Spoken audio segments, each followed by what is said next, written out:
reliable as possible. Yes, exactly. And that should be said over and over, that if you were, it seems to me that if you were truly concerned about the planetary fate, let's say, or even more precisely, the fate of the people on the planet, that you would do everything you could to drive the cost of energy, including the externalized costs, to something as low as possible.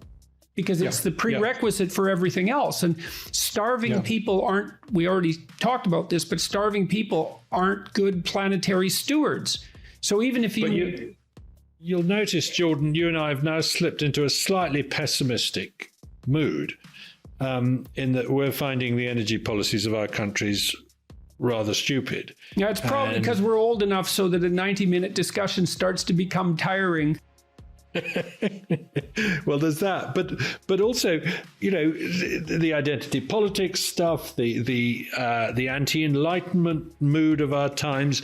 I can make a case that we might just be about to kill the goose that has been laying these golden eggs. Well, I truly think we should avoid going there. And I've thought about this a lot, watching people respond, for example, to some of the things that I've been talking about over the last few years.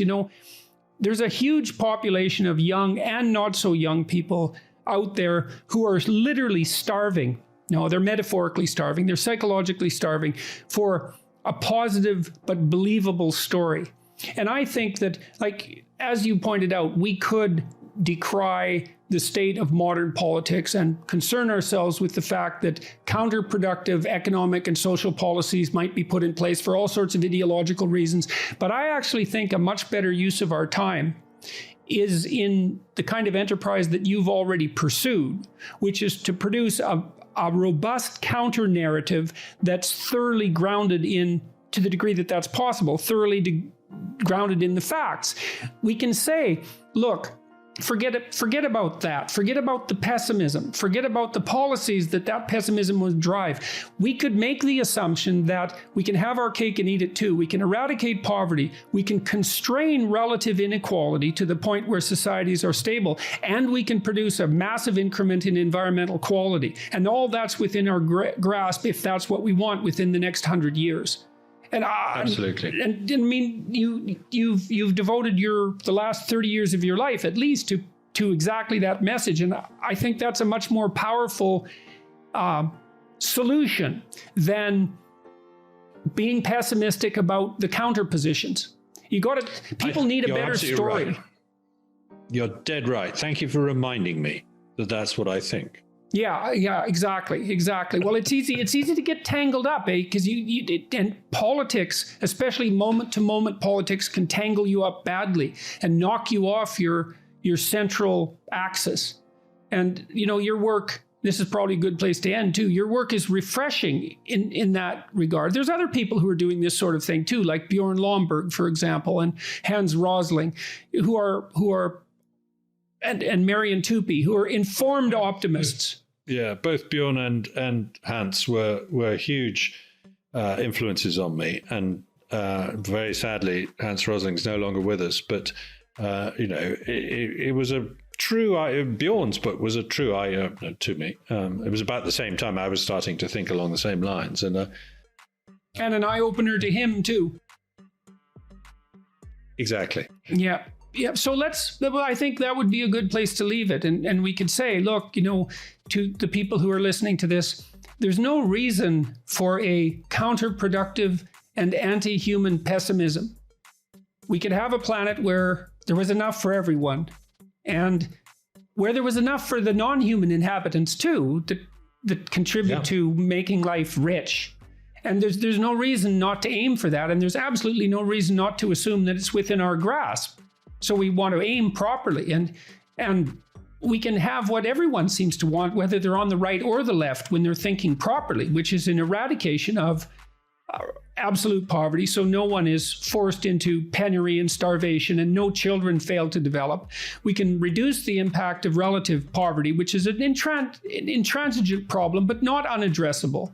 And we could restore, to a large degree, or maintain a sustainable ecology around us. And we don't want to forget that and drown in in our threat sensitivity. Yeah, but we do it by development, not by anti-development. Yeah, we do that by faith in human, by faith in human beings fundamentally, and I think that faith. I don't think there's any reason for that faith to be unwarranted. We're not a plague on the planet. There's no reason to assume that.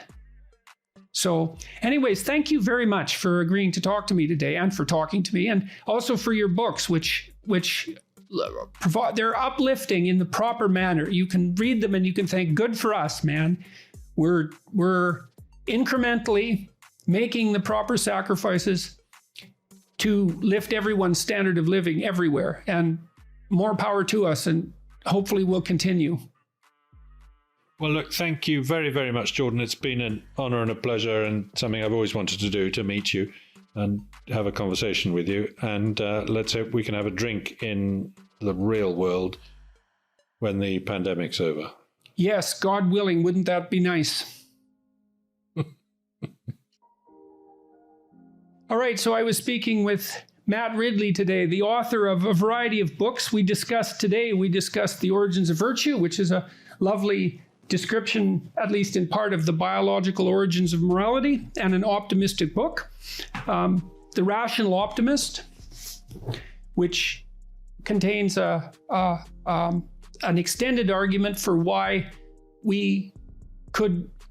reasonable people could sustain an optimistic and positive view of a future in which everyone has more of what they need and want. And finally, How Innovation Works, which is Matt's most recent book, which is also a book I would really recommend during COVID times, because it's a sequence of narratives about the triumph of human ingenuity in small ways and in great ways. And it's a reminder, I would say, it's a reminder for gratitude. There's all these people who came before us, worked diligently, and with no shortage of self-sacrifice frequently, to produce all these improvements that we now take for granted. And it'll improve your view of humanity to read the book. And since you're a human being, it's quite good for you psychologically to improve your view of humanity. So thank you all for listening. Thanks, Matt. It was a pleasure. Thanks, Jordan.